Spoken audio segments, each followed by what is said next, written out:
Yan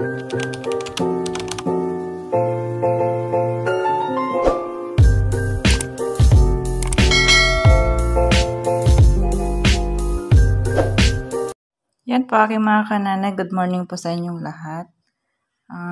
Ito po yung lutuin ko po natin ngayon. Ito may konting sitaw, okra, saluyot. Ito po labong. Sariwa po ito. Pinahiwa ko lang po kay tatay. So ngayon po ito ilalaga po muna natin para mawala po yung pakla niya. May konting bangus tayo dyan, nakapiraso. Yun pang sahog natin. Yan po. Mamaya tuturo ko po sa inyo namin. Pang-abro po kasi yan, pang dinengdeng, kaya ganyan po ang hiwa. Yan po. Iba po kasi ng pang-atsara at saka pang-adobo ng hiwa ng labong. Yan po. Tara, magluto na po tayo. Yan po, nilalaga na po natin ang ating labong. Yan po.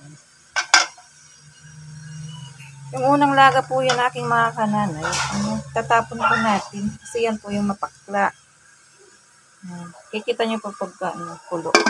Pero nilamas ko na po yan ng asin. Makulo na po siya kaya mga kananay yung ating labong. Lagay na po natin yung luya. Kayong bago. Pakukuloyin po muna natin. Tingnan po natin. Ang palasa.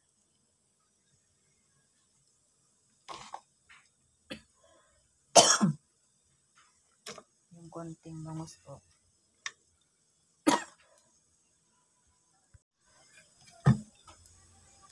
Lagay na po natin yung okra at sitaw. Wari natin. Sorry po.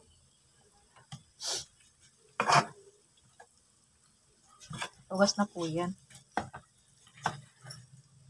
Sunod na po natin ang ating saluyot.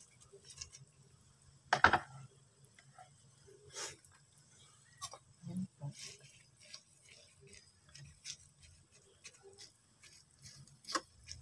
Pakuloyin na lang po natin siya.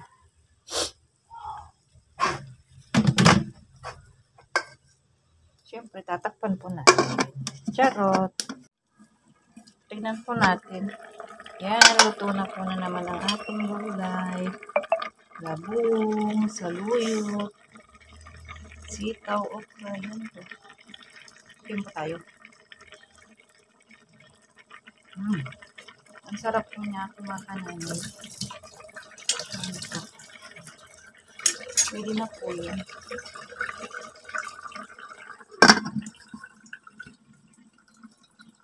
Po aking mga kananay, niluto po natin ngayon, labong, saluyot, okra, yan po, sitaw, tsaka labong.